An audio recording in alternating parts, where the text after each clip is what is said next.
Honorable Chancellor, Chairman, Director, distinguished faculty, beloved parents, friends, and family, and most importantly, graduating class of 2018. It's truly an honor to be here. Thank you for inviting me.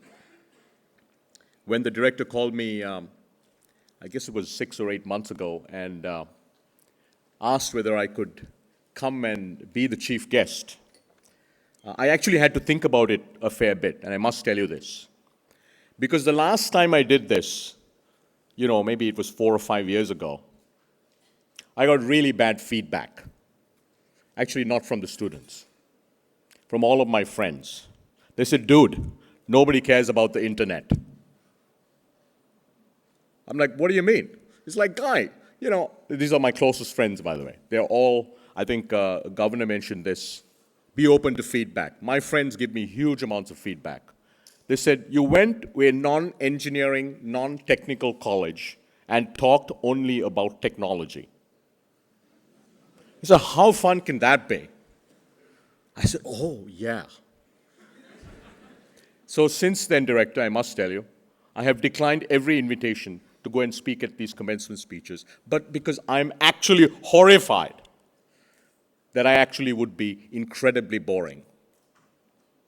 So today I have decided that whether I'm interesting or not is only going to be determined by one thing. There are two very young ladies in the front. Actually, one of them already got bored, so she left. See, there's two of them. There used to be two of them. There's one left. I'm going to decide whether I can be interesting, young lady, based on whether I can hold your attention or not. Do you want to stand up and say hello? You want to stand? Stand up and say hello to everyone. No, not you, your daughter. Stand up, stand up. Stand up. Stand up and say hello. So that you're looking at, that's class of 2033. She's here, sure that this is something she wants to do. So I started preparing for this about a couple of days ago, and I was thinking about what should I talk about. First, I called, by the way, 3 of my closest friends who told me, don't do this again. You're not very good at this. You may be okay at running a tech company. As chairman mentioned, you may be okay at investing in startups, but giving commencement speeches is not something Rajan Anandan should do. So since I'd already accepted, I first thought, a couple of weeks ago, Director, that maybe I should just back out. That I checked with my office saying, is the date really confirmed? It says, yeah, it's like a graduation, it's confirmed. So I said, okay, maybe I should, I started preparing for this. And so I wrote my first speech. And then I have a daughter who's 12, Maya. And so I said, Maya, come sit down. So she said, what are you going to do? I said, well, I'm going to give a talk. She's like, oh. Because she also knows, everybody in my family knows about, this one talk I gave. So I started sort of telling her what I was going to speak about. She said, stop, Dad. Stop, Dad. Nobody in the world cares about how many internet users there are in India. I'm like, what do you mean? She's like, Dad, she's 12, by the way. She said, they're graduating. They're on the internet. Do you really think they want to hear about how many internet users there are and how many internet users are going to be added and so on and so forth? So I got to my third draft. And then again, I thought about calling director and saying, this is going to be really tough. This is going to be really tough because, the reality is, it's the only thing I know. And fortunately for me, it's the only thing you know. You have 6 different programs that have computer science before something else. So actually, I went back to my original draft. And that is what I'll talk to you about. Before I start and tell you exactly what I'm going to talk to you about, I want to take a moment to thank the most important people in the room. When I graduated, it was more than 25 years ago, I only had one objective, and that objective was to get a job so I could look after my mom, who had taken care of us after my dad passed when I was very young, and my younger brother, who was about 5 years younger than me. That was the only goal I had. And for many years, that was the only goal I had. And the reason I had that goal was very simple. Because the reason that I was where I was and the reason I'm here as I am is because of the incredible love, the attention, the caring, and most importantly, the sacrifices that our parents, our loved ones, our friends and family make for us. So graduating class of 2018, let's give the most important people in the room, which is not all of you. I know you think you're the most important people. Your parents and your loved ones who are sitting at the back.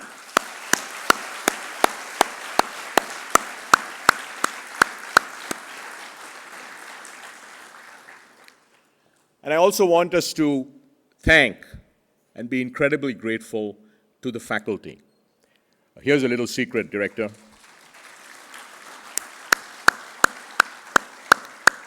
I actually didn't go to any classes, so I'm really glad you have a small school still where you can actually measure who's in class. By the way, I hope you're using IoT, even if you are, don't tell them.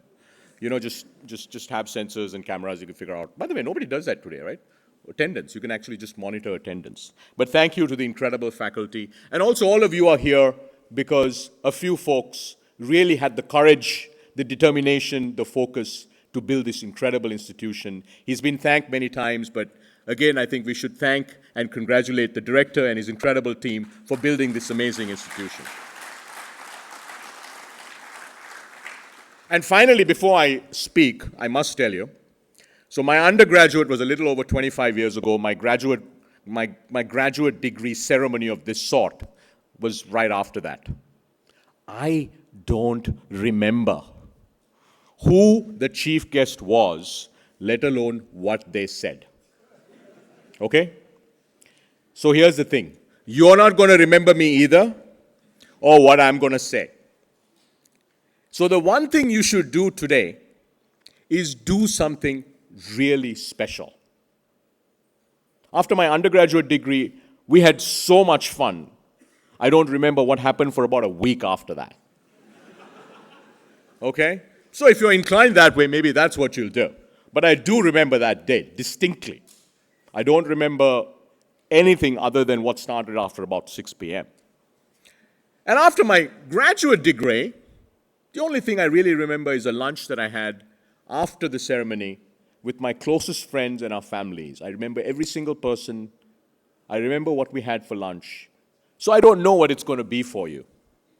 But do something. Do something very, very special because it's an incredibly special day. And I'm glad none of you are taking notes because if you did, I'd know you'd be kidding anyway. Because you're not going to remember what I'm going to say. That being said, I've got to say something. So here goes. You know, it's an incredibly exciting time in technology. That's great because you're actually graduating from one of the best institutions in the world with actually a degree in technology. It's also an incredibly exciting and interesting time in India. And you're very, very fortunate to be at the right place at the right time. And I'll talk to you more about this. One of my single biggest lessons in life is be at the right place at the right time. Most people, by the way, they're there when it happens, don't even realize it. That happened to me 25 years ago, and I'll tell you about that. So let's start with this. Why is it the most exciting time in technology? I know all of you are thinking, well, because we're graduating and we're going to do amazing things. Well, yes. Actually, it's a little bit more than that. There are 7.6 billion people in the world. About 4 billion of them are connected. And this is, by the way, when Maya, my 12-year-old, starts disconnecting. It's like, Dad, enough, Papa. Okay, let's move on. Well, here's the thing, right? The 3 billion humans who are not connected to the internet are the ones that need technology the most. They're the ones who need to get connected because by being connected, they'll get access to all the things that all of us have that they don't have. A great education, access to healthcare, access to opportunities, access to information. 3 billion people are not connected to the internet. And you know what? 1 billion of them are right here in India.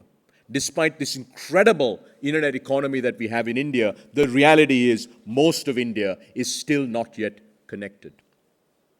There are 125 million small businesses in the world.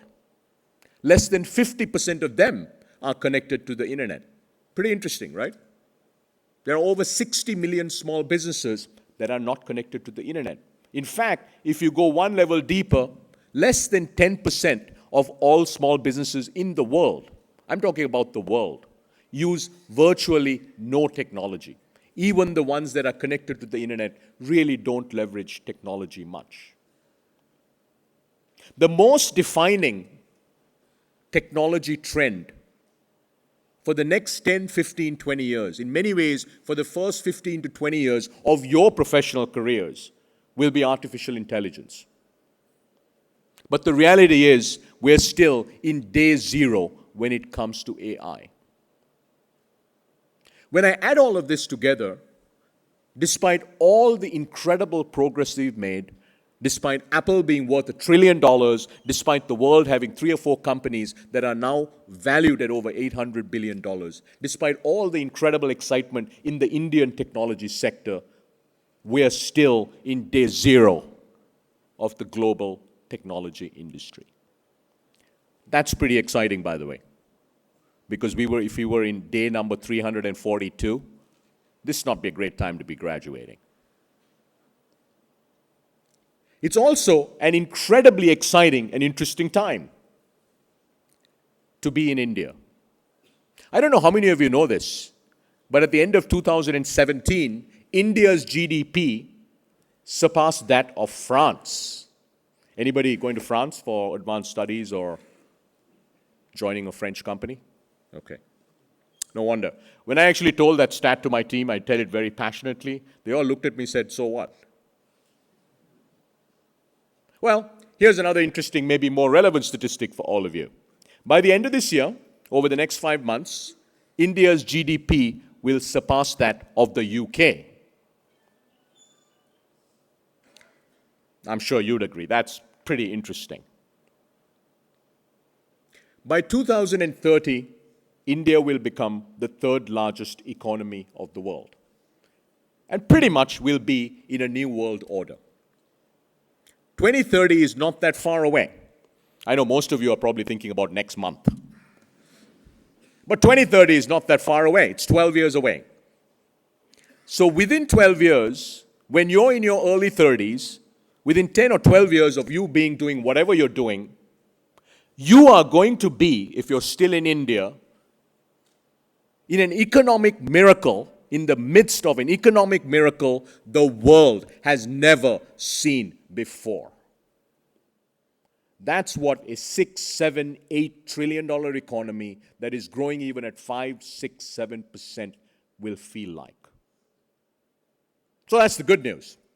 The bad news is, if you don't like traffic and pollution, you've got the educational qualifications to go please solve it. I don't know whether you read this morning, looks like Japan just might be the first place for flying cars. But I hope some of you invent all the solutions that we need to actually make India livable while still growing at the rates that India will undoubtedly grow, definitely in your lifetimes and my lifetime. So it's an incredible time in technology, and it's an incredibly interesting time in India. Now, that being said, we have no shortage of challenges either in the technology industry or in India. I am well aware of that. But by and large, when you're trying to do amazing things, you've got to focus on the positives while you also address the things that may be not so great about technology as well as what we see in India. So now what I'd like to do is, as with every other speaker, our distinguished speakers, and those of you that are fortunate will not go to too many of these graduation ceremonies, but some of you looks like will probably be doing this for the next 10 years. You know, another undergraduate degree, graduate degree, a PhD, and then you'll end up like director and his distinguished faculty, where every year you have to come to one of these.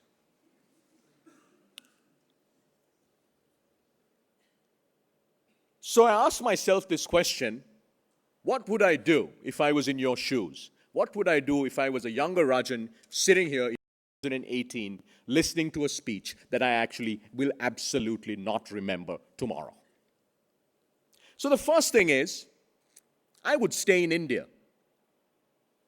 25 years ago, over 25 years ago, when I graduated, with an engineering degree, graduate degree in the US, it was a very different world. I've just shared with you some of the top-line statistics of what's going on in India. I could add Asia to it. I could add China to it. And the numbers are just mind-boggling. I'll tell you an interesting story. One of my leaders on my Google management team in Asia, he was very keen to leave India. So he went to Singapore. Singapore, fantastic. Fantastic. Then he said, Singapore, too easy. Want more excitement. So then he went off to different places. And then about 2 years later, he called me and said, do you know that in most places in Western Europe, you make less money than I made in India? I said, hello. Do you know why that is? Well, he did all the research and then he came back because when I ask a question, I want data. It's changed completely. Here's the thing. If you're from China, if you're Chinese, and I know none of you really care about money or compensation. None of you do, right? I mean, really, none of you do. You've already got a job, so now you don't care. You don't care about your increments. You don't care about those stock options. But the reality is, if India is going to be the third largest economy in 12 years, guess where you'd want to be? Here's another interesting thing. My leaders from India who left India 3, 4, 5 years ago are now further behind than the Indians who stayed. Because you know what's happening? India is growing so fast. Businesses, industries, ecosystems are growing so big that I would much rather get a leader who knows how to build and win in India than somebody who's figured out how to build and win somewhere else. By the way, that's not to say you shouldn't explore. You should explore. You should be curious. If you really want to live somewhere, go and live somewhere. But I think the first thing I tell my younger self, actually I've told my older self, I'm pretty old, is focus on India, stay in India. Because this incredible journey is going to just get better and better on many dimensions. There are going to be dimensions where it's going to get more challenging. The second thing I tell my younger self, I certainly lost her, so that's okay. I'll put her together with my daughter, 12-year-old. They can compare notes. Is to focus on really big problems and go for moonshots. Look, the reality is you will do the same amount of work whether you're focusing on a small problem or a big problem.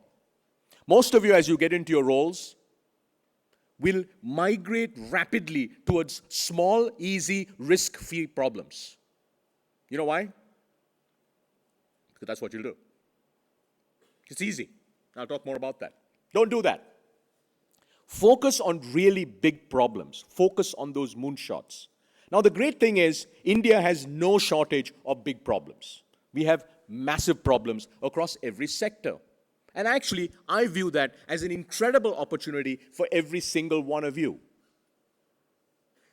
Because whether it's healthcare, whether it's education, whether it's agriculture, whether it's transportation, whether it's energy, whether it's pollution, or whether it's sanitation, we have giant problems.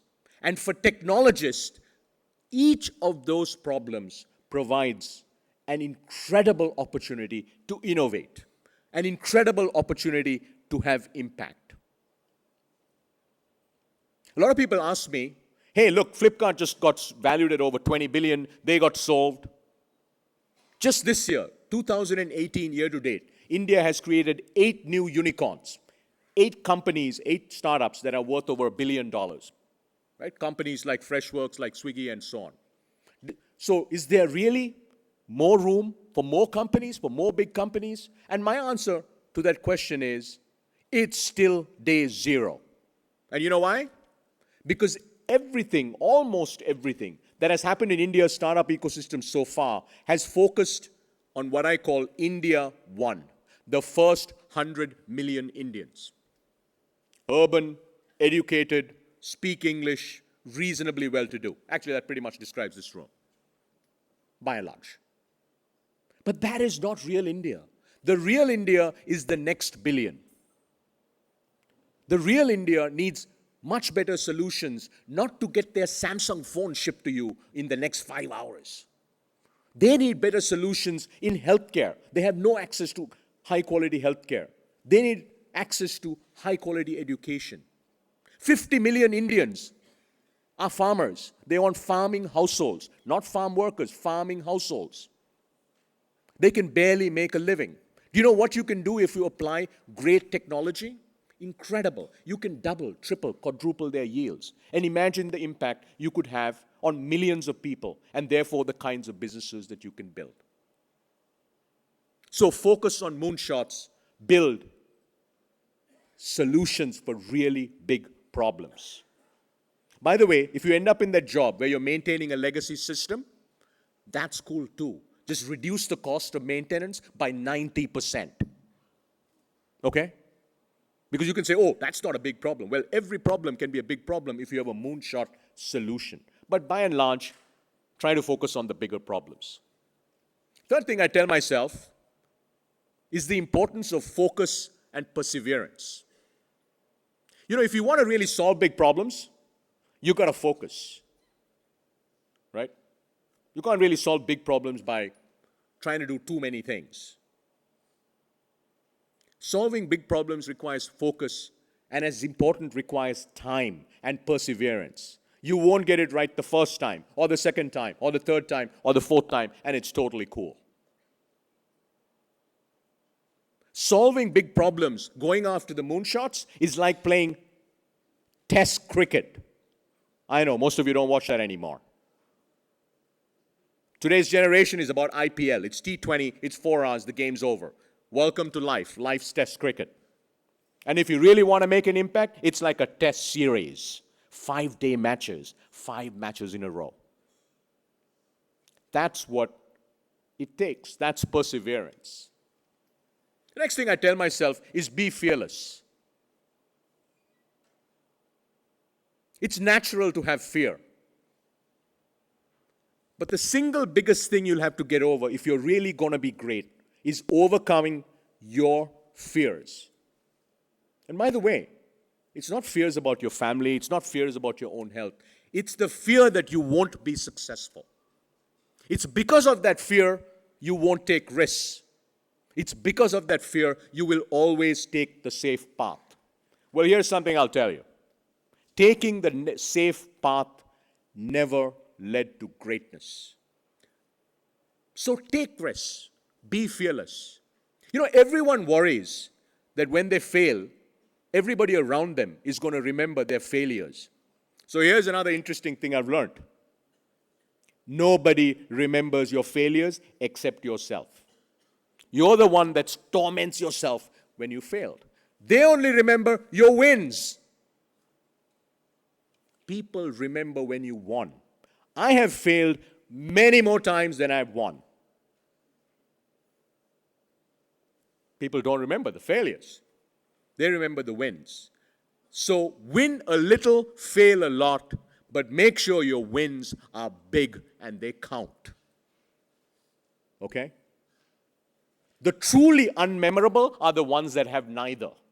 So whatever you do, don't be in that camp. No wins, no losses. No failures, no big wins. That's really not cool.